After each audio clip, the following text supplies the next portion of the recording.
Hello friends. तो उम्मीद करते हैं आप लोग बहुत ही अच्छे होंगे और आपकी स्टडीज़ बहुत ही अच्छी चल रही होंगी। चलिए आज हम पढ़ने जा रहे हैं डिवीज़न एल्गोरिथम इन पॉलिनोमियल्स। तो डिवीज़न एल्गोरिथम इन पॉलिनोमियल्स क्या होता है, इसके बारे में आप लोगों को बहुत आसानी से समझ में आने वाला है। बस एक्चुअली होता क्या है, जैसे कि हम 15 को अगर 2 से डिवाइड करेंगे ना, या 15 डिवाइड बाई 2, ठीक है, तो इसको कैसे करते हैं, सिंपली कर देंगे। ये तो बड़ा आसान हो जाता है हम लोगों को करना, है ना। 1 रिमाइंडर बच जाता है यहाँ पे। तो इसको स्टैंडर्ड फॉर्म में कैसे लिखते हैं, 15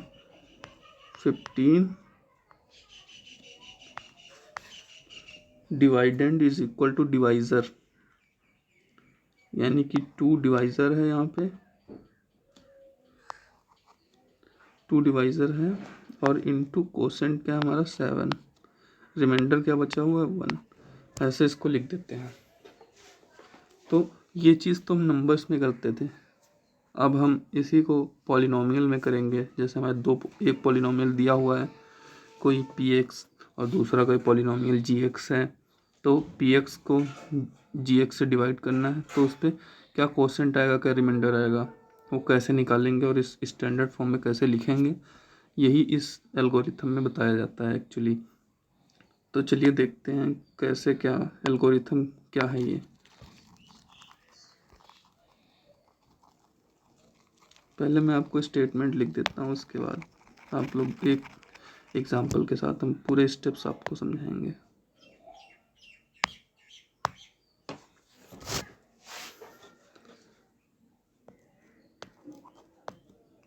late px and gx be 2 polynomials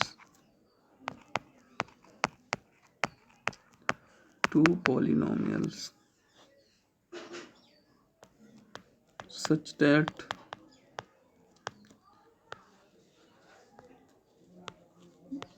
degree of px is always greater than or equal to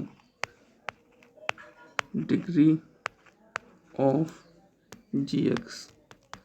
gx की डिग्री से हमेशा px की डिग्री बड़ी होनी चाहिए। जहाँ पे इस तरीके से मतलब होने चाहिए, px और gx इस तरीके से दो पॉलिनोमियल्स होने चाहिए कि px की डिग्री ज़्यादा हो और gx की डिग्री कम हो, या फिर दोनों की डिग्री इक्वल हो। अब हम जब इनको डिवाइड करेंगे ना, तो हमारे पास कोसेंट जो आएगा उसको हम qx से वो करेंगे, ये हमारा कोसेंट हो जाएगा। कोसेंट का पॉलिनोमियल ही आएगा, क्योंकि दो पॉलिनोमियल्स को हम डिवाइड करेंगे तो पॉलिनोमियल ही मिलने वाला है ना। तो हम qx को कोसेंट से डिनोट करेंगे और rx को हम कैसे करेंगे, रिमाइंडर से।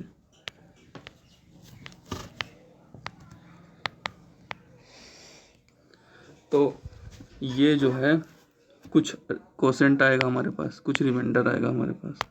तो इसको हम लिखने के लिए कैसे लिखेंगे, क्या रूल क्या होता है, डिवाइडेंड हमारा px हो जाएगा, क्योंकि सबसे जिसकी डिग्री बड़ी है वही डिवाइडेंड होगा, जिसकी डिग्री कम है वो क्या होगा, वो डिवाइज़र।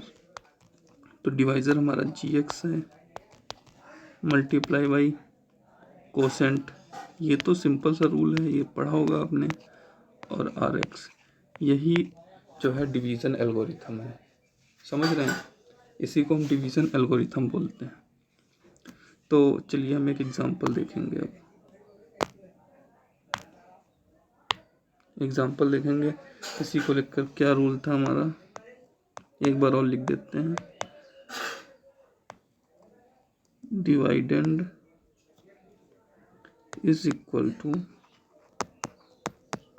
डिवाइजर इनटू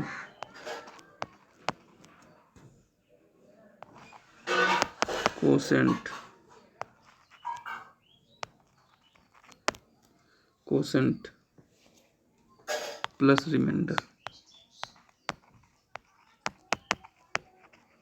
यही रूल था ना हमारा।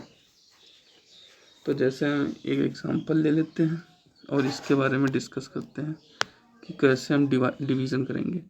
मान लिया हमारे पास पी एक्स एक है, जो पी एक्स हमें दिया है 3x⁴, ठीक है, -4x³ -3x -1, ये हमारे पास दिया हुआ है, ठीक है। और जी एक्स हमारे पास क्या है, x-2। सो सबसे पहले हमें क्या करना है, दोनों की डिग्री चेक करना है। इसकी डिग्री क्या है 4, क्या है, कितनी डिग्री है 4, इसकी डिग्री 1। तो डिग्री जो पी एक्स की डिग्री है, degree of P X, degree से डिनोट कर दें, डिग्री ऑफ पी एक्स और डिग्री ऑफ जी एक्स,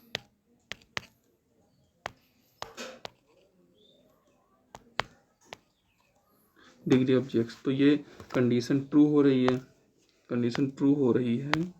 इसका क्या मतलब है, इसका मतलब हम इसको डिवाइड कर सकते हैं। जब ये कंडीशन ट्रू होगी तो हम इसको डिवाइड कर सकेंगे। तो चलिए इसका डिवीज़न देखते हैं कैसे करेंगे, कौन कौन से स्टेप्स होते हैं इसको डिवाइड करने के। क्या था हमारा था 3x⁴ -4x³ -3x -1। इसको किससे हमें डिवाइड करना है, x -2 से करना था इसको, x -2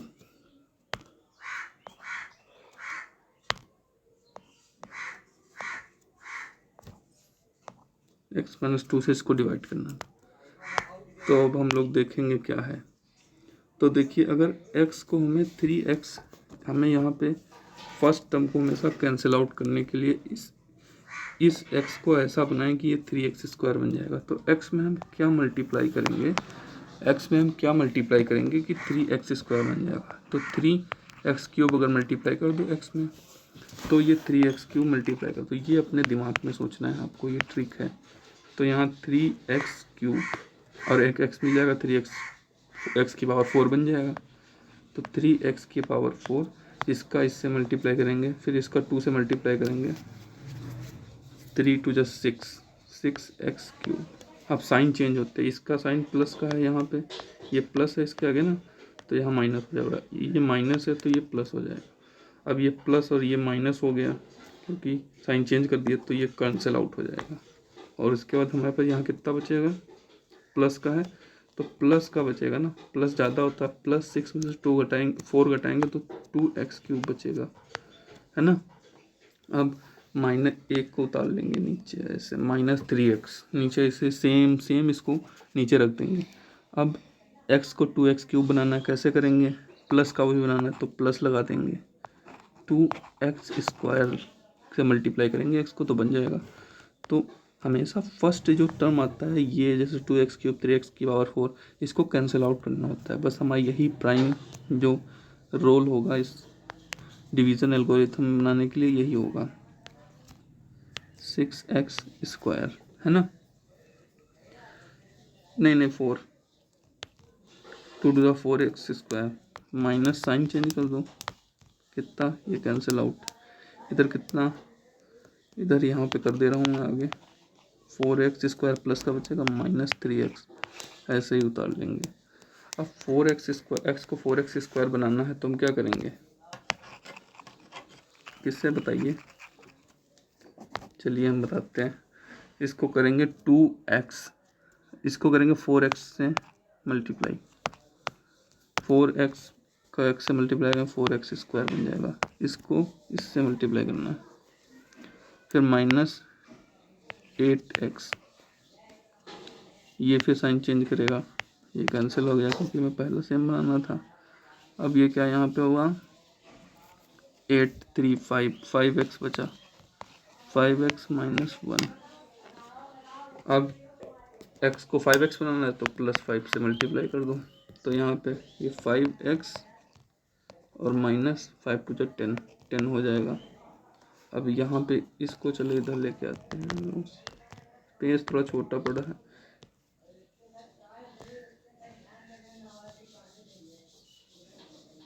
चलिए देखते हैं, यहीं पे ये माइनस साइन ये प्लस हो जाएगा, ये कैंसिल आउट हो जाएगा, प्लस ये तो यहाँ पे प्लस का 9 इसका रिमाइंडर बच जाएगा, है ना। प्लस का 9 इसका रिमाइंडर बच गया।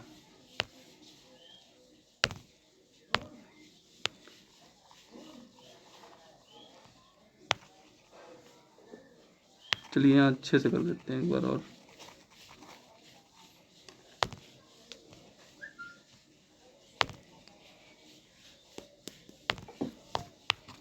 पूरा ही कर देते हैं यहाँ से।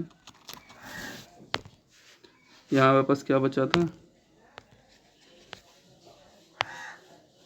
यहाँ पे हमारे पास बचा था 4x² माइनस 3x, ठीक है। तो 4x² माइनस 3x को हमने बना लिया था, 4x² बना लिया था, और माइनस 8x आया था यहाँ पे, ठीक है। तो ये माइनस ये प्लस, यहाँ पे कितना आ गया था आपका 5x माइनस 1 बचा था। तो 5x को फिर हमने 5 से मल्टीप्लाई किया था, 5x माइनस 10 बचा था। अब यहाँ माइनस यहाँ प्लस, तो कितना हो जाएगा, ये तो कैंसिल ही आउट हो जाएगा, ये भी कैंसिल आउट हो जाएगा। इसका जो है यहाँ पे इसके आगे चले गए हम लोग, है ना। तो प्लस का 9 यहाँ पे रिमाइंडर बच रहा है। तो ये हमारा कोसेंट आ गया, क्या आ गया कोसेंट। इसको हम किस पॉलिनोमियल से डिनोट करेंगे, इसको हम QX से डिनोट करेंगे। ये हमारा GX था, ये हमें पता था, ये हमारा PX है, ये हमारा RX आ गया, जो कि एक्चुअली कांस्टेंट है। RX लिखो या R लिख दो, कोई दिक्कत नहीं है यहाँ पे, है ना। तो इसकी जो रिमाइंडर थ्योरम बनेगी वो कैसे बनेगी, ये आप लोग देख लीजिए।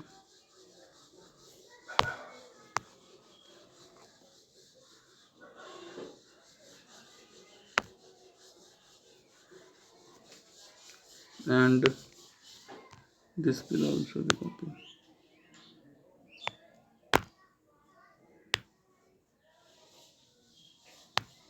है ना। अब हम रिमाइंडर थ्योरम इसकी देखते हैं कैसे क्या रिमाइंडर थ्योरम बनेगी। तो हमारा PX क्या था, PX is equal to GX into QX plus RX, है ना। RX हो गया,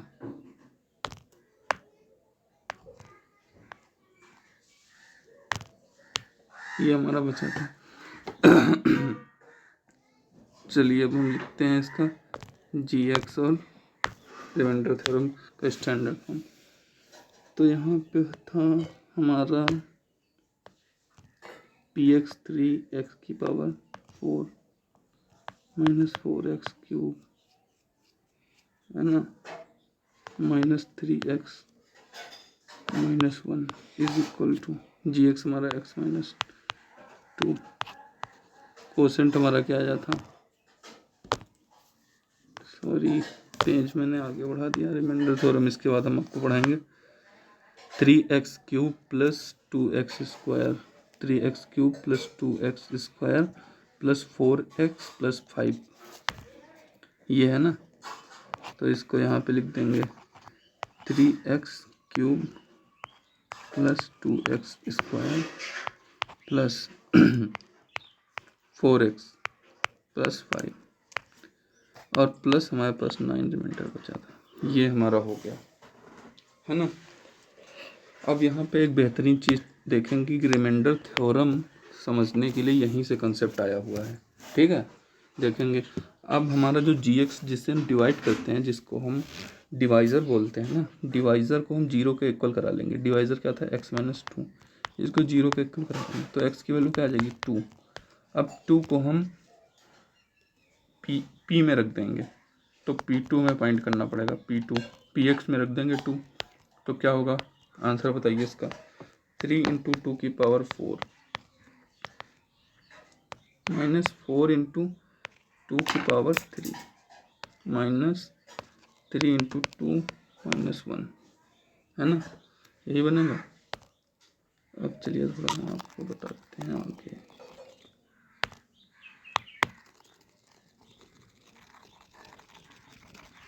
इसका रिजल्ट क्या आएगा देखना, इसका रिजल्ट अभी आप देख के कुछ अंदाजा लगा पाएंगे। 3 × 16 -4 × 8 -6 -1 48। ये क्या निकाल रहे हैं, P2 निकाल रहे हैं।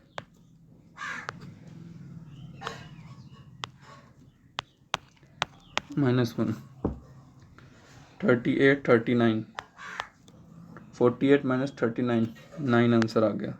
और 9 हमारा क्या आया था, रिमाइंडर आया था। तो P2 जो है वो रिमाइंडर के इक्वल हो जाता है। किसके इक्वल हो जाता है, रिमाइंडर के इक्वल हो जाता है।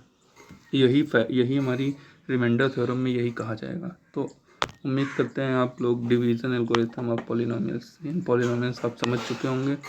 अब हम आपको रिमाइंडर थ्योरम समझाते हैं। रिमाइंडर थ्योरम एक्चुअली होता क्या है, इसी का जो है डिवीजन एल्गोरिथम से ही रिमाइंडर थ्योरम आया हुआ है। तो चलिए देखते हैं रिमाइंडर थ्योरम क्या कर दिए। एक्चुअली एक चीज़ हम पीछे वाले में बताना आपको भूल गए हैं। यहाँ पे जो RX आएगा इसमें एल्गोरिथम में, यहाँ पे ये जो हमारा RX होगा इसकी डिग्री हमेशा GX की डिग्री से कम होनी चाहिए। जब RX की डिग्री GX की डिग्री से कम होगा तो डिवीज़न आगे पॉसिबल ही नहीं हो पाएगा। इसीलिए ये एक इम्पॉर्टेंट चीज़ है, कृपया अपने दिमाग में रखना कि RX की डिग्री GX की डिग्री से हमेशा कम होनी चाहिए। ठीक है भाई, तो चलिए हम आगे बढ़ते हैं। अब अपने रिमाइंडर थ्योरम पे आते हैं। रिमाइंडर थ्योरम मैंने आपको समझा ही दी है। अगर आपने पिछले जो कंसेप्ट्स हैं अच्छे से सीखे हैं तो ये इसमें आपको कोई प्रॉब्लम नहीं होगी। चलिए हम स्टेटमेंट इसकी लिख देते हैं। क्या है रिमाइंडर थ्योरम की statement, let Px be a polynomial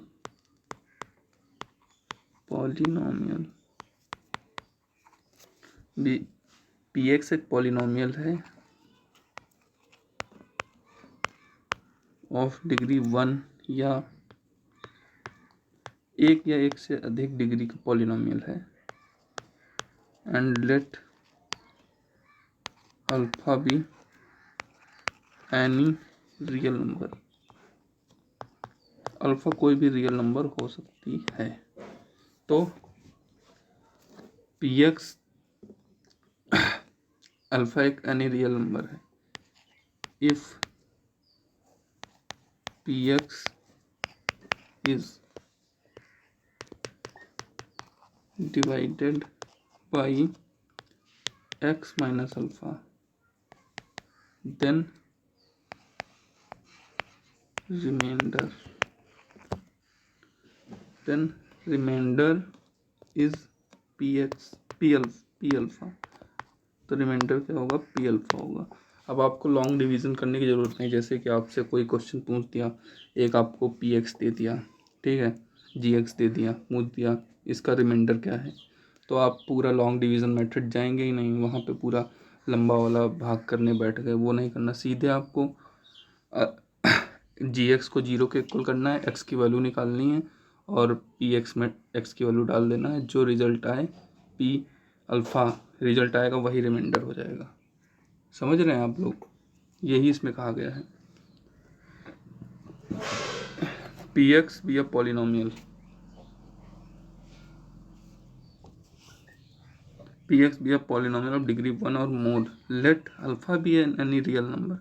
alpha को हमने रियल नंबर ले लिया है तो ये हमारा क्या होगा, ये हमारा Gx है, ये जो है Gx है, इसको इक्वल कराते हैं 0 के और जो वैल्यू निकल के आती है x की उसको Px में डाल देंगे, रिमाइंडर में आ जाएगा।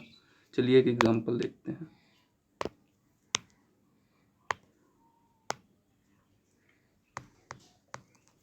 Px is equal to x की power 4 plus 2x cube minus 3x square plus x minus 1। अब हमारा जी एक्स ये गिवन है, ठीक है। अब हमसे इसमें पूछ रहा है इसका रिमाइंडर क्या होगा अगर हम पी एक्स को जी एक्स से डिवाइड करेंगे तो रिमाइंडर क्या होगा। तो आप पहले तो ये वाला मेथड लंबा वाला लगा लीजिए, लेकिन उससे जो है टाइम बहुत खर्च हो जाएगा और हो सकता है आपका आंसर भी गलत हो जाए। कई चांसेस में आपका आंसर भी गलत होने की चांसेस रहते हैं। लेकिन यहाँ पे आप सीधे जी एक्स को जीरो के इक्वल करा दें, g x is equal to, तो x minus two is equal to zero, तो x is equal to two, ये टू एक्स की वैल्यू आएगी तो यहाँ पे टू डाल दीजिए बस डायरेक्ट, एक्स की जगह टू रख दीजिए पी एक्स में,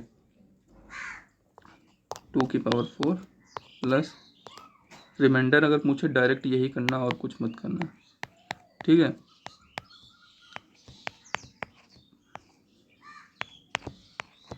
ये थ्री है भाई, सही। इसका आंसर निकालिए कितना आएगा, 2 4 16 16 8 16 32 12 32 12 होता है 20 और 121 आंसर आएगा इसका। तो रिमाइंडर जो इसको आप डिवाइड करके भी देख लीजिएगा, रिमाइंडर 21 ही आएगा।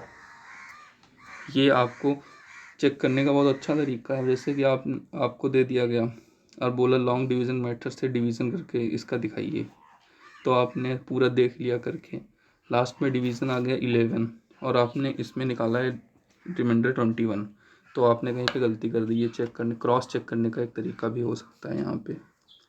तो यही रिमाइंडर थ्योरम है, इसमें यही क्वेश्चन पूछेंगे, आपको पॉलिनोमियल दे देंगे एक और एक जी एक्स दे देंगे, डिवीज़न कराएंगे, बोलेंगे कि इसका रिमाइंडर बताइए, तो डायरेक्ट पी जो एक्स की जी एक्स को जीरो करना है इक्वल और एक्स की वैल्यू निकालनी है, पी एक्स में डाल देनी है, वही जो वैल्यू आ जाए वही रिमाइंडर बचता है। बस यही है, इतना करना है आपको। चलिए अब फैक्टर थ्योरम हम लोग देखेंगे। फैक्टर थ्योरम थोड़ा सा इंटरेस्टिंग है। फैक्टर थ्योरम भी जो है वो रिमाइंडर थ्योरम से ही निकल के आया है, समझ रहे हैं कैसे फैक्टर थ्योरम क्या कहती है। चलिए स्टेटमेंट इसकी भी हम दे देते हैं आपको, लिख लीजिएगा statement, let P X be a polynomial, वही पॉलिनोमियल पी एक्स, कोई भी पॉलिनोमियल हो सकता है जिसकी डिग्री जी एक्स से ज़्यादा हो, कितनी भी डिग्री हो सकती है, एक या एक से अधिक, and alpha be any real number.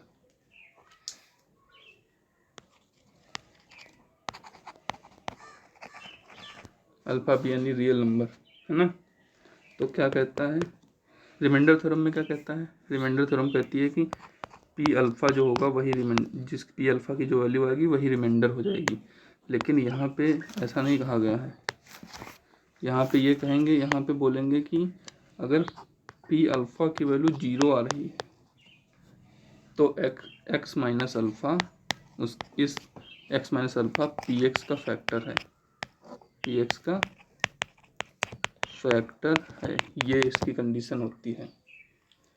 If P alpha is equal to zero then X minus alpha is a factor of P X, ये कंडीशन है इसमें की। और सेकंड इसी का उल्टा है, if X minus alpha is a factor of P x, यदि एक्स माइनस अल्फ़ा इसका रिवर्स ही है, अगर x minus alpha P X का फैक्टर है तो पी अल्फ़ा जीरो होगा।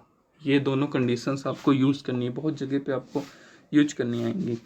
क्वेश्चन आपको ऐसे दे देंगे, use factor theorem to show that, factor theorem का यूज़ करो और एक पॉलिनोमियल आपको दे देंगे कि, और एक पी एक्स दे देंगे, एक जी एक्स दे देंगे, पूछेंगे एग्जैक्टली डिवाइडेड है कि नहीं है, फैक्टर थ्योरम का यूज़ करके। तो फैक्टर थ्योरम का यूज़ कैसे करेंगे, जी एक्स की वैल्यू, जी एक्स को जीरो के इक्वल कराएंगे, एक्स की वैल्यू निकालेंगे और पी एक्स में एक्स की वैल्यू डाल देंगे, अगर जीरो आ गया रिजल्ट तो वो उसका फैक्टर है। यही फैक्टर थ्योरम का यूज़ करके किया जाता है और इसमें कोई नई बात थी नहीं। चलिए आपको एक क्वेश्चन करा ही देते हैं, एक क्वेश्चन और कराते हैं आपको और उसके बाद हम क्लास को एंड करेंगे। जैसे कि हमारे पास पी एक्स गिवन है एक्स की power 4 plus 2x cube minus 2x square plus 2x minus 3, ये एग्जैक्टली डिवाइड है हमें फैक्टर थ्योरम का यूज़ करके बताना है कि ये एग्जैक्टली डिवाइड है कि नहीं, x+3 से एग्जैक्टली डिवाइड होगा या नहीं होगा। ठीक है, इसमें यही हमें पता करना होता है। तो क्या मैंने बताया था, gx को 0 के इक्वल करा दो, x+3 को 0 के इक्वल करा दो, x की वैल्यू निकालो -3। अब इसमें x की वैल्यू रख दो, p -3 कितना हो जाएगा, -3 की पावर 4 प्लस 2 इंटू -3 की पावर 3 -2 -3 का होल स्क्वायर प्लस 2 इंटू -3 -3। अब इसका रिजल्ट आप देखो, रिजल्ट इसका आप करेंगे तो 0 ही आएगा, 0 आएगा। तो ये प्रूव हो जाएगा कि ये जो है इसका इस पी एक्स का जी एक्स एक फैक्टर है, ये प्रूव हो जाएगा। यही तो हमसे कहा गया था, यदि P alpha is equal to 0 आ जाए तो जी एक्स जो होगा वो पी एक्स का फैक्टर होगा। या अगर जी एक्स पी एक्स का फैक्टर हमें गिवन ही है, जी एक्स अगर पी एक्स का फैक्टर हमें गिवन है तो हम सीधे लिख सकते हैं P alpha is equal to 0। दोनों रिवर्सिबिलिटी भी करेक्ट है इसकी।